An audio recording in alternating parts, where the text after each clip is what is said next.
Bitcoin, the big brand, the granddaddy of the crypto world. The birth of Bitcoin.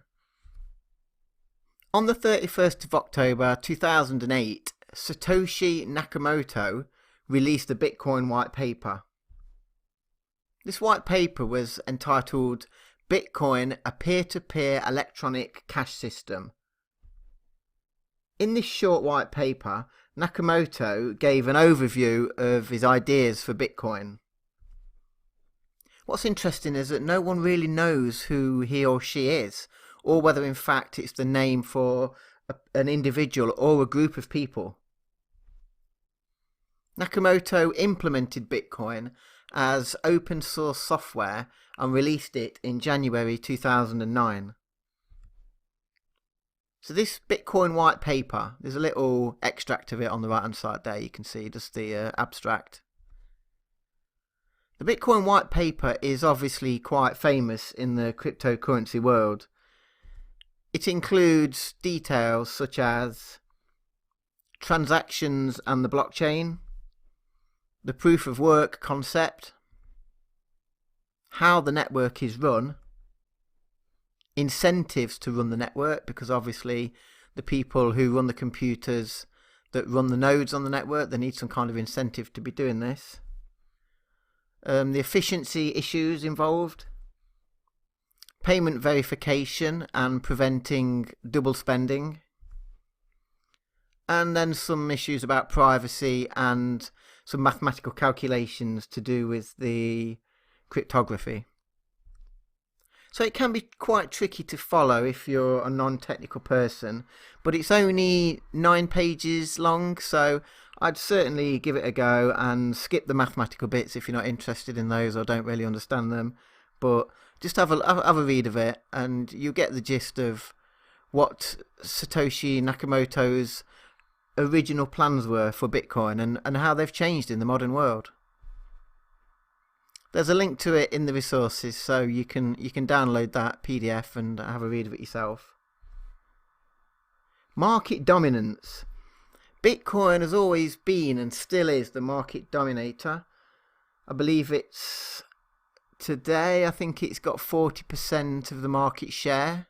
So of all the coins, including the altcoins, it's still way ahead of the second and third place and in the market cap. So Ethereum is second, and I think today Ripple is third and Litecoin is fourth, I believe. I'm not entirely sure, but Bitcoin is way ahead. So it has the largest market cap, as I've just said, and the market cap is the coin price, the current market price, multiplied by the circulating supply.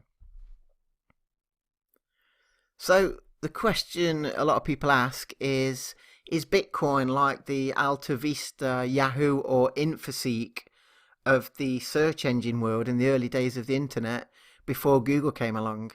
So what people are asking is Bitcoin really going to stay dominant, or is someone else going to take over with one of these alternative coins that's going to change the world, take over Bitcoin and become the top dog? The short answer is we don't really know the answer to that question at the moment. So Bitcoin is still the most trusted by the big money investors. Bitcoin is often used as a store of wealth rather than currency at the moment because of the high transaction fees with Bitcoin at the minute. A lot of people are using it just as a store of wealth rather than to buy stuff with. Traditionally, gold is used for a store of wealth, but the Bitcoin price is different to gold in that it's highly, highly volatile.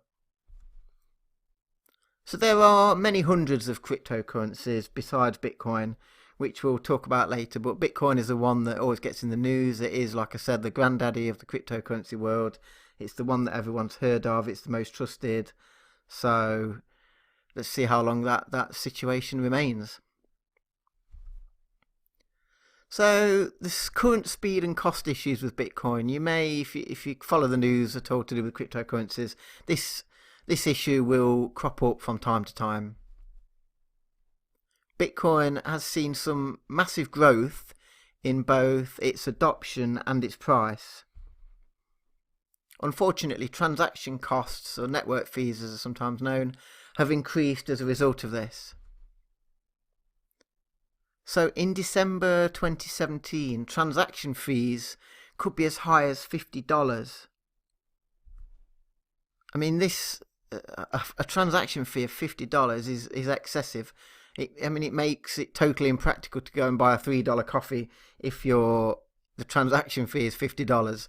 So since then, the price of Bitcoin has dropped and the price of the transaction fees has also dropped. But the transaction speed has also reduced dramatically over time. Bitcoin has some solutions such as SegWit2x and the Lightning Network. These are pretty technical examples of ways that the performance will be improved for Bitcoin. The way I sometimes explain the situation with Bitcoin at the moment is if you think of the internet back in 1995. I mean, I started a software engineering degree in 1994, so I was using the internet back in 1994. A lot of people may not have even heard of the internet back then. So who'd have thought back then that we'd be streaming YouTube and Netflix at the moment? It was just unheard of back then. It was incomprehensible. I remember when email started to become popular, people were saying that email would kill the internet. It's just too much load for it. Too many emails, it would kill the internet. And now we're streaming YouTube and Netflix. So what I'm saying is don't worry about the speed and cost issues with Bitcoin, because technology moves fast and these problems will be resolved. And before you know it, Bitcoin hopefully will be cheap and fast again like it used to be. Okay, so just a little explanation of the picture of the tortoise. They're not that expensive, but they are slow and live for a very long time. And hopefully Bitcoin will be around for a long, long time.